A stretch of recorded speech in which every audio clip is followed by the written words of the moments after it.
Hello students, आज हम बात करेंगे प्रीवियस ईयर क्वेश्चंस की जो हमारे बिटवीन द कंसेप्ट छूट गए हैं।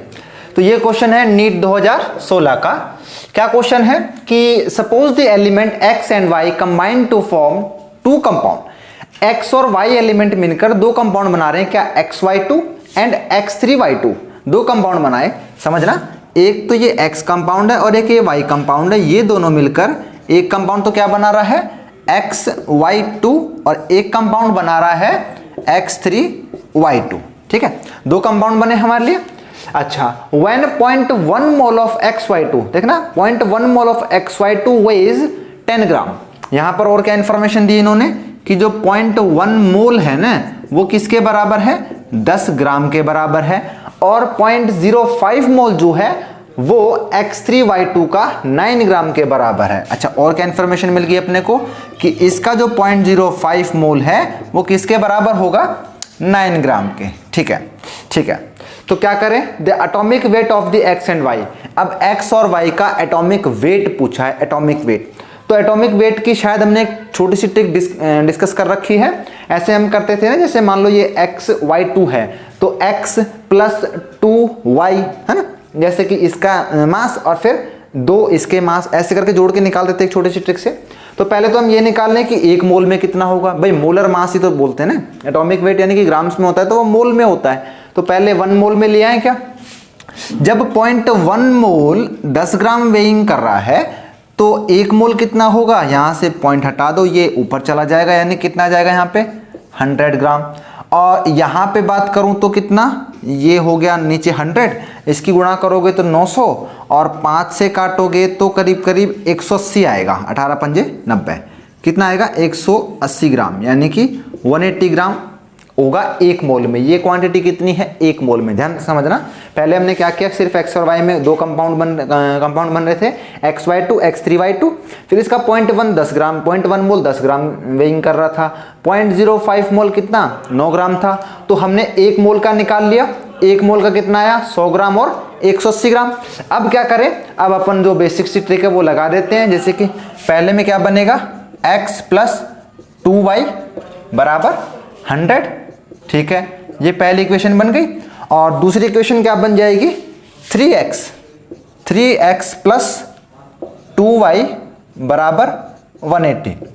ठीक है। अच्छा, अब वो बच्चों वाला तरीका अपना लें क्या, अरे वो 1 - 2 है ना, जो बचपन में करते थे एलिमिनेशन मेथड और इक्वेशन मेथड, वो वाले। अच्छा, तो यहाँ पे इस इक्वेशन को मैं माइनस कर दूँ तो ये तो कट जाएगा। यहाँ पे क्या बचेगा, -2x बराबर किसके आ जाएगा, -80 ग्राम के, यानी कि जो x आएगा मेरा वो कितना आएगा 40 ग्राम।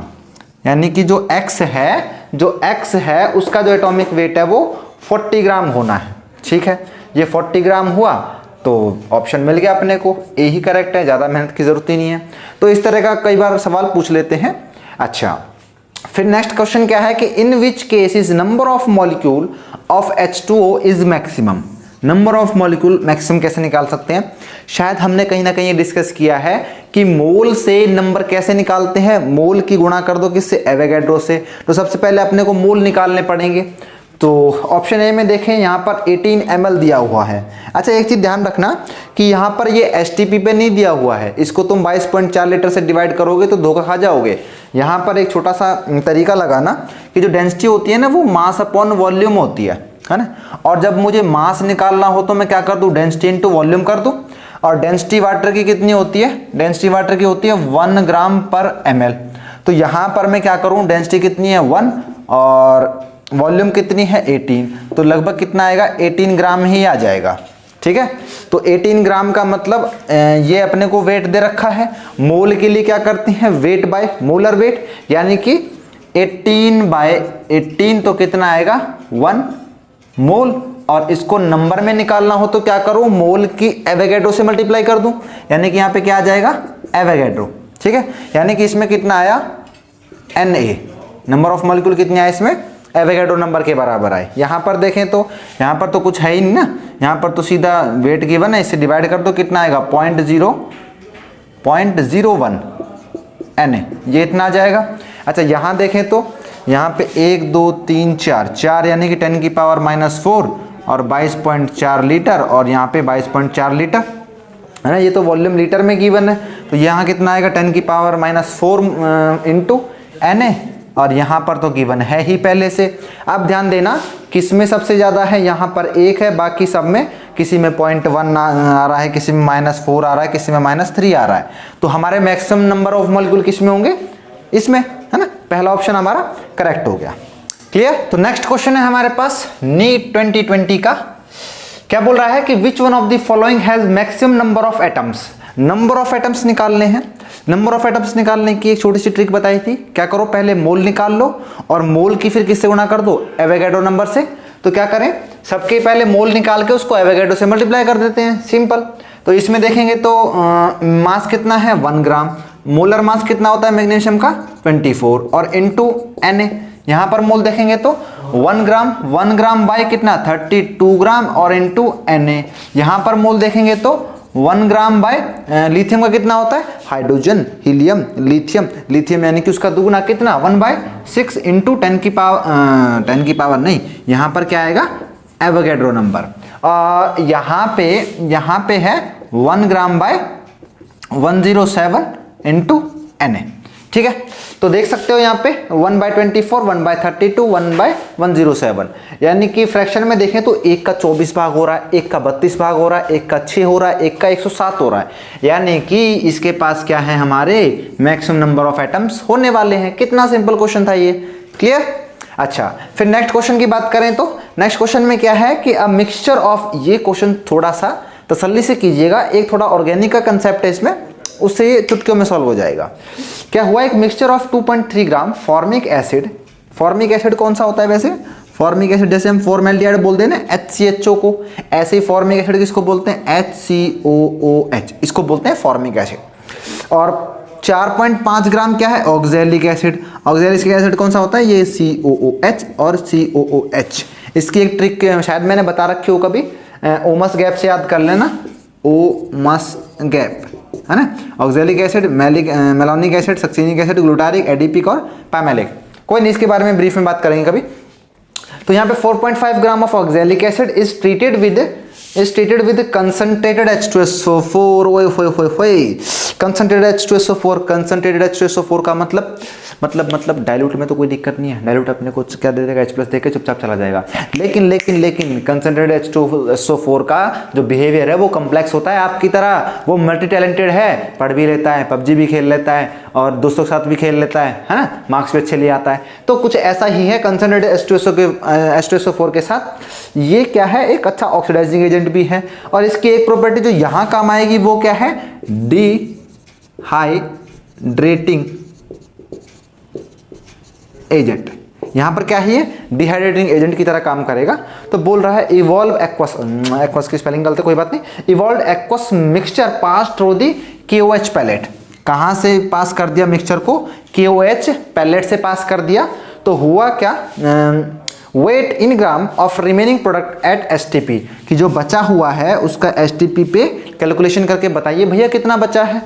तो इसके लिए हमें थोड़ा सा रब करना पड़ेगा ऊपर का हिस्सा।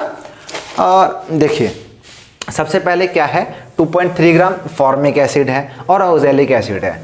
ठीक है, तो आपको क्वेश्चन समझ में आ रहा है क्या, ऑक्सैलिक एसिड है और फॉर्मिक एसिड है। इसको हमने पास किससे करवाया है, कंसंट्रेटेड H2SO4 से। किससे करवाया पास, कंसंट्रेटेड H2SO4 से। और उसके बाद किससे पास करवा दिया, उसके बाद पास करवा दिया KOH से। तो KOH के बारे में नोट डाल के लिख लेना। KOH क्या करता है, KOH जो है एसिडिक गैस को एब्जॉर्ब कर लेता है। ये ध्यान में रखना है एक बात, तो इसके बेस पे हमारा सवाल और अच्छे से हो जाएगा। इतनी गंदी राइटिंग सही रहा आपकी, ऐसे मत किया करो।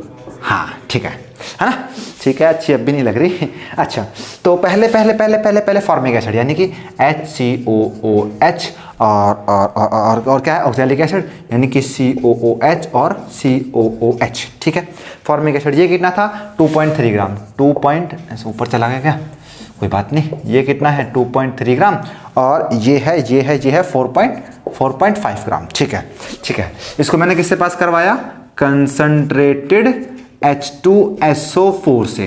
ठीक है, करेगा क्या, ये पानी निकाल देगा, क्या निकाल देगा, पानी निकाल देगा। तो यहाँ पे देखना, ये एक हाइड्रोजन, दूसरा हाइड्रोजन और एक ऑक्सीजन, H2O निकल गया। तो यहाँ पर क्या बचा, कार्बन मोनोऑक्साइड, ये गैस बचा क्या, और साथ में पानी। जब इसके साथ रिएक्शन हुई होगी तो यहाँ पर देखना ये H2O निकल गया होगा, है ना, H2O निकल गया होगा, साथ में एक CO2 गैस आई होगी और एक कार्बन मोनोऑक्साइड गैस आई होगी। ठीक है, ये गैस, ये लिक्विड और ये लिक्विड, लिक्विड से अपने को कोई लेना देना नहीं, निकल गया वो तो, है ना।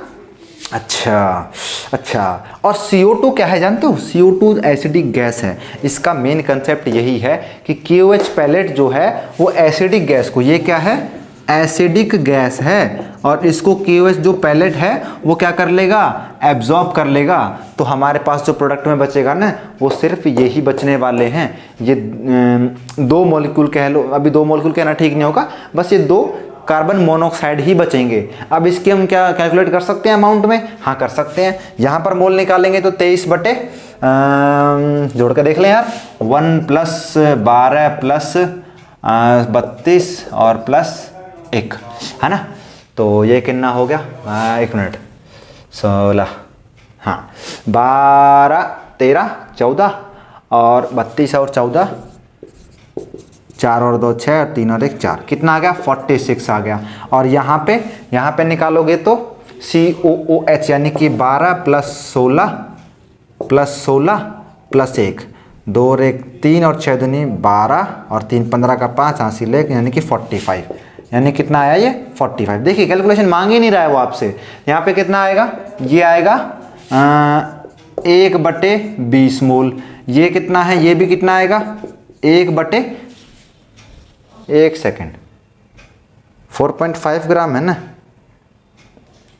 तो अच्छा ये 2 है ना, सुनिए, ये कितना आएगा 4.5/90। देखिए ये COH का 45 था, 2 का कितना हो जाएगा 90, यानी कि ये कितना आएगा अगेन 1/20, यानी कि ये भी कितना होगा, फिर कितना बना होगा 1/20, ये भी कितना बना होगा 1/20। समझ में आ रही बात भाई, इतना ही तो बन पाएगा ना, रिएक्टेंट जितना प्रोडक्ट भी उतना, यानी कि कार्बन मोनोऑक्साइड की अमाउंट कितनी है 1/20 + 1/20 यानी कि 2/20 यानी कि 1/10, ये आया हमारे पास। तो हमें इसका क्या चाहिए, ये तो मोल है, ये क्या है, मोल है। मोल से हमें क्या चाहिए, अमाउंट चाहिए।